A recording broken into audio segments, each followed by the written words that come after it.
Team RSK FFBC tournament 2025 এর champion. তারা চ্যাম্পিয়নশিপের যে ফাইনাল ম্যাচটা ছিল সেখানে কোন কোন ক্যারেক্টার কম্বিনেশন ব্যবহার করেছিল, কোন কোন ক্যারেক্টার কম্বিনেশন ব্যবহারের মাধ্যমে তারা এই চ্যাম্পিয়নশিপটা অর্জন করেছে, সেই সবই আজকের ভিডিওতে তোমাদের সাথে শেয়ার করব। আই থিঙ্ক আজকের ভিডিওটা তোমাদের জন্য খুবই উপকারী হতে চলেছে, কারণ আজকের ভিডিওতে তোমরা তোমাদের টিমের জন্য 4টা বেস্ট ক্যারেক্টার কম্বিনেশন পেয়ে যাবা। আর একটা পারফেক্ট টিমের জন্য কিন্তু 4টা রোলই খুবই গুরুত্বপূর্ণ। এই 4টা রোলের যদি কোনো একটা তোমাদের টিমের ভিতরে কমতি থাকে তাহলে বুঝতে পারবা যে তোমরা যে টিমটা আছে সেটা পারফেক্ট না। এখন কথা হচ্ছে একটা পারফেক্ট টিমের জন্য 4টা রোল কি কি। প্রথমত হচ্ছে ফার্স্ট রাশার, দ্বিতীয় হচ্ছে সেকেন্ড রাশার, 3 নম্বরে হচ্ছে সাপোর্টার এন্ড 4 নাম্বার হচ্ছে একজন স্নাইপার প্লেয়ার। তো চলো আর বেশি কথা বাড়াবো না, আমরা ক্যারেক্টার কম্বিনেশনটা দেখে নিই। আমরা সর্বপ্রথম যে ক্যারেক্টার কম্বিনেশনটা দেখবো সেটা হচ্ছে স্নাইপার প্লেয়ারের জন্য। তোমার টিমে যদি স্নাইপার প্লেয়ার না থাকে তাহলে বলবো যে তোমার টিমটা একেবারেই নরবরে টিম। কেন নরবরে বললাম সেটা একটু পরে জানাচ্ছি। তার আগে চলো আমরা আরএসকে টিমের যে স্নাইপার প্লেয়ার আছে আরএসকে ফ্লিকার, সে কোন কোন ক্যারেক্টার কম্বিনেশনটা ব্যবহার করে এফএফবিসি চ্যাম্পিয়নশিপের টুর্নামেন্টটা খেলেছে চলো সেটা দেখে নিই। তোমরা এখন স্ক্রিনের উপর যে গেম প্লেটা দেখতে পাচ্ছ সেটা কিন্তু আছে আরএসকে ফ্লিকারের। আর এই গেম প্লেটা হচ্ছে এফএফবিসি যে টুর্নামেন্ট ছিল সেই টুর্নামেন্টের ফাইনাল ম্যাচের হাইলাইট। গেম প্লের পাশাপাশি তোমরা যদি ক্যারেক্টার কম্বিনেশনের দিকে খেয়াল করো তাহলে দেখতে পারবা যে এখানে ফ্লিকার কিন্তু ফার্স্ট যে অ্যাক্টিভ ক্যারেক্টার আছে সেখানে স্কাইলার ক্যারেক্টারটা নিয়েছে। অ্যাক্টিভ ক্যারেক্টারে স্কাইলার ক্যারেক্টারটা ব্যবহার করার পর ফার্স্ট যে প্যাসিভ স্কিল আছে সেখানে দেখো প্রথমেই সে মারো ক্যারেক্টারটা নিয়েছে, দেন সেকেন্ড প্যাসিভ স্কিলে সে মোকো ক্যারেক্টারটা ইউজ করেছে, এন্ড থার্ড যে প্যাসিভ স্কিল আছে সেইখানে দেখো আমাদের জনিদা অর্থাৎ রাফায়েল ক্যারেক্টারটা ব্যবহার করেছে। রাফায়েল ক্যারেক্টার বললে অনেকে নাও চিনতে পারো, এটা হচ্ছে সাইলেন্সার ক্যারেক্টার। তোমার গেম প্লের পাশাপাশি তোমার কাছে যদি একটা পারফেক্ট কম্বিনেশন থাকে তাহলে কিন্তু তোমার গেম প্লেটা আরো ইমপ্রুভ হবে। তো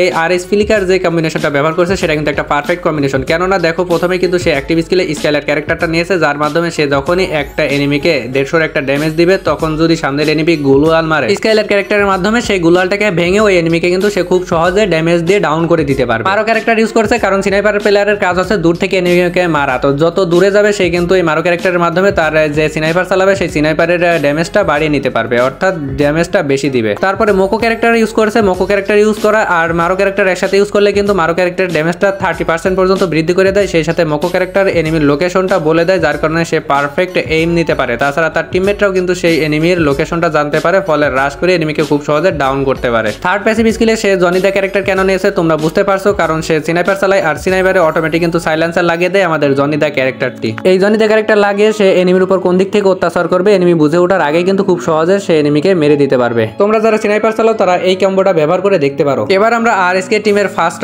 রাশার, বাংলাদেশের মধ্যে সবথেকে মোস্ট ডেঞ্জারাস রাশার আরএসকে ব্লেডের কম্বিনেশনটা দেখবো। তো স্ক্রিনের উপর দেখো এখন যে গেম প্লেটা আছে সেটা কিন্তু আরএসকে ব্লেডের, এবং সে কিন্তু অ্যাক্টিভ স্কিলে যে ক্যারেক্টারটা নিয়েছে সেটা হচ্ছে A124। ফার্স্ট প্যাসিভ স্কিলে সে কিন্তু অ্যান্ড্রো ক্যারেক্টার ব্যবহার করেছে, সেকেন্ডে নাইরি এন্ড থার্ডে কিন্তু জোসেফ ক্যারেক্টার ব্যবহার করেছে। আর এই কম্বিনেশনটা ব্যবহার করে সেই এনিমির উপর কি পরিমাণ তাণ্ডব চালাচ্ছে দেখো। ব্লেডের ব্যবহার করা ক্যারেক্টার কম্বিনেশন সম্পর্কে তোমাদের একটু বলি। সে যখন এনিমির উপর রাশ করে তখন কিন্তু A124 দিয়ে সামনের এনিমির স্কিলটাকে ব্লক করে দেয়। তার উপর অ্যান্ড্রো ক্যারেক্টারটা থাকায় এনিমি তাকে ড্যামেজ দিলে তার যে ভেস্টটা ভাঙবে সেই ভেস্টটা অটোমেটিক ঠিক হতে থাকবে। রাশার হিসেবে পরবর্তীতে সে কিন্তু নারী ক্যারেক্টারটা ব্যবহার করছে, কারণ সে যখন এনিমির উপর রাশ করবে এনিমি তো তার উপর ড্যামেজ দেবে মাস্ট বি। তো যখন ড্যামেজ দিবে তখন সে যদি গুলওয়াল মারে গুলওয়াল থেকে কিন্তু এইচপি পেতে থাকবে এই নারী ক্যারেক্টারের কারণে। লাস্টে সে জোসেফ ক্যারেক্টারটা নিয়েছে। জোসেফ ক্যারেক্টার কিন্তু দুইভাবে সাহায্য করে। প্রথমত মুভমেন্ট বাড়ায়, যদি কোনো এনিমি তার উপর ড্যামেজ দেয় ড্যামেজ দেওয়ার সাথে সাথে মুভমেন্টটা বেড়ে যাবে। আর শর্ট রেঞ্জে ফাইটের ক্ষেত্রে মুভমেন্ট কিন্তু খুব গুরুত্বপূর্ণ ভূমিকা পালন করে। সেকেন্ডত অনেক ক্যারেক্টার রয়েছে গেমের ভিতর যে ক্যারেক্টারগুলো ব্যবহার করলে কিন্তু এনিমির স্কিল ব্লক করা যায়, তার মুভমেন্ট কমানো যায়, ওই সব ক্যারেক্টার কিন্তু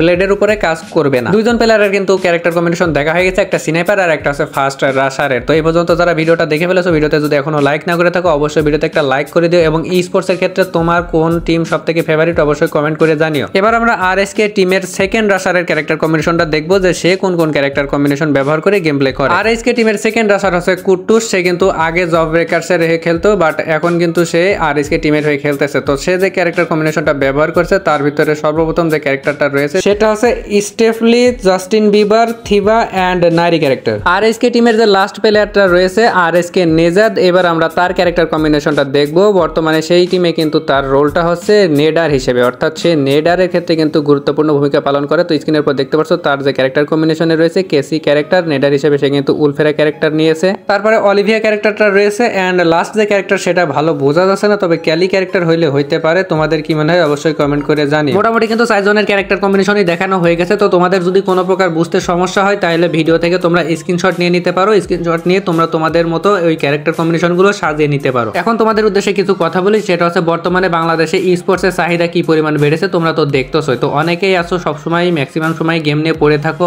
আমার বর্তমানে কিছু ফ্রেন্ডের লিস্টে দেখলাম অ্যাড করতেছো 70, 77, 78 লেভেলের পোলাপান গ্র্যান্ড মাস্টার যে বসে আছে, গ্র্যান্ড মাস্টার যারা চায় তাদের কিন্তু অনেক সময় গেম প্লে করা লাগে। তো এই সময়টা তোমরা শুধু গেম প্লে না করে তোমাদের গেমিং স্কিলটা বাড়াইতে পারো, স্পোর্টসের দিকে চাহিদা বাড়াইতে পারো, তাইলে কিন্তু তোমরা তোমাদের ক্যারিয়ারটা এখান থেকে সেট করতে পারবা। শুধু শুধু গেম খেলে সময় নষ্ট করে লাভ নাই। বর্তমানে বাংলাদেশে ফ্রি ফায়ার থেকে অফিসিয়ালি কিন্তু টুর্নামেন্ট দেওয়া শুরু হয়ে গেছে, সামনে আরো টুর্নামেন্ট আসবে। সেই সব টুর্নামেন্টের দিকে তোমরা ফোকাস করো, ফোকাস করে তোমাদের স্কিলটা বাড়াও এন্ড সেই স্কিলটা বাড়ানোর জন্য তোমরা বেশি বেশি টুর্নামেন্ট খেলো। আনঅফিসিয়াল কিন্তু অনেক টুর্নামেন্ট পাওয়া যায়, বিভিন্ন অ্যাপস আছে, তাছাড়াও বিভিন্ন ইউটিউবার আছে যারা কিন্তু এরকম টুর্নামেন্টের আয়োজন করে থাকে। তোমরা সেই সব টুর্নামেন্ট খেলে তোমাদের স্কিলটা বাড়িয়ে নাও। এরকম অনেক প্লেয়ার রয়েছে যারা গেম প্লে ভালো করে, কিন্তু তারা তাদের গেম প্লেটা বা যে স্কিলটা আছে সেই স্কিলটা কাজে না লাগে এমনি ফাও গেমে সময় নষ্ট করে। এই যে আরএসকে যে টিমটা আছে সেটা তো হুট করে চলে আসেনি, এরাও কিন্তু আগে থেকে প্র্যাকটিস করেছে, এদের গেম প্লেটা ভালো আছে, এরা কিন্তু সামনের দিকে আগাচ্ছে এবং এফএফবিসি যে চ্যাম্পিয়নশিপ খেলাটা হলো সেখানে কিন্তু তারা চ্যাম্পিয়নও হয়ে গেছে। এখন বাইরের দেশেও তারা যাইতে পারবে। খুব শীঘ্রই ফ্রি ফায়ারের ওয়ার্ল্ড কাপ শুরু হয়ে যাবে, আর এই ওয়ার্ল্ড কাপ খেলার জন্য আরএসকে যে টিম আছে সেটা তারা কিন্তু দুবাই চলে যাবে। তাদের পাসপোর্ট যে ইস্যু নিয়ে কোনো সমস্যা নেই, গেরেনার অফিসিয়াল পেজ থেকে কিন্তু জানিয়ে দিয়েছে তারা বাংলাদেশকে প্রতিনিধিত্ব করবে। এই বিষয়টা যখন বিভিন্ন ভিডিও থেকে শুনতেছি বা নিজেও ভাবতেছি তখন কিন্তু একটা আলাদা ভালো লাগা কাজ করতেছে। তো তোমরাও কিন্তু এই ধরনের কাজ করতে পারো, যাদের গেম প্লে ভালো আছে, সময় দিয়ে থাকো গেমের পিছনে। তো এমনি সময় নষ্ট না করে তোমরা এই টুর্নামেন্টের উপরে ফোকাস দাও এখন, তাইলে তোমাদের একটা ক্যারিয়ার সেট হয়ে যাবে। যে কোনো টুর্নামেন্টের খেলা আর বিআর র্যাঙ্কের খেলা কিন্তু এক না, এই জন্য অবশ্যই তোমাদের টুর্নামেন্টের জন্য স্কিল তৈরি করা লাগবে। আর এই স্কিল তৈরি করতে গেলে তোমাদের বেশি বেশি টুর্নামেন্ট খেলা লাগবে। তোমরা বিআর র্যাঙ্ক বেশি বেশি না খেলে বিভিন্ন জায়গায় যে টুর্নামেন্ট খেলতে পারো, টুর্নামেন্ট খেলে তোমাদের স্কিলটা ডেভেলপমেন্ট হবে, তখন কিন্তু তোমরা বড় ধরনের টুর্নামেন্টে যে জিততে পারবা। অবশ্য আমাদের বাংলাদেশে তেমন স্পোর্টসের গুরুত্ব দেওয়া হয় না, অর্থাৎ গেমিংয়ে কোনো গুরুত্ব দেওয়া হয় না, সেটা হোক পরিবার থেকে বা সরকারিভাবে। কিন্তু বাইরে যেসব দেশ আছে সেসব দেশে কিন্তু সরকারিভাবে হোক বা পরিবার থেকে এরকম স্পোর্টস বা গেমারদের কিন্তু একটা গুরুত্ব আছে। আশা করছি খুব শীঘ্রই বাংলাদেশেও সেই গুরুত্বটা চলে আসবে। তোমরা যারা অডিয়েন্স আছো তারা কিন্তু বাংলাদেশে যে গেমার্সটা আছে তাদের বেশি বেশি সাপোর্ট করো। তবে এমন এমন লোকজনদের সাপোর্ট করো না যে তোমাদের কাছ থেকে সাপোর্ট পেয়ে সে ফুলে ফেপে উঠবে, ওঠার পরে তোমাদের সাথে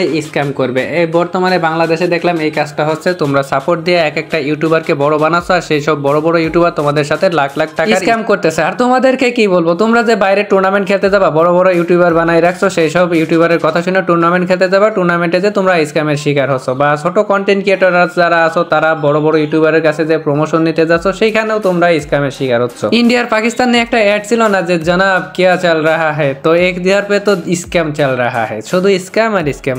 অডিয়েন্স যাবে কোথায়? টাকা দেখলে মাথা ঠিক থাকে না। যাই হোক, তোমাদেরকে আজকের ভিডিওতে ক্যারেক্টার কম্বিনেশন দেখাইতে চাইছিলাম, ক্যারেক্টার কম্বিনেশন তো দেখা হয়ে গেল, সাথে আবার এক্সট্রা কিছু ভক ভক করে ফেললাম যেগুলো করা উচিত হয়নি, তারপরেও করে ফেলেছি। যাই হোক, কিছু তো এখন আর করা নেই। তো মোটামুটি এই ছিল আজকের ভিডিও, দেখা হবে নেক্সট ভিডিওতে। সে পর্যন্ত সবাই সুস্থ থাকো, ভালো থাকো। আর আমার এই চ্যানেলে কিন্তু প্রতিনিয়ত বিভিন্ন ধরনের tips and tricks video upload করে থাকি। যদি মনে হয় যে না এইসব টিপস অ্যান্ড ট্রিক্স ভিডিও তোমার দরকার, তাহলে চাইলে আমাদের ইউটিউব চ্যানেলটা সাবস্ক্রাইব করে রাখতে পারো।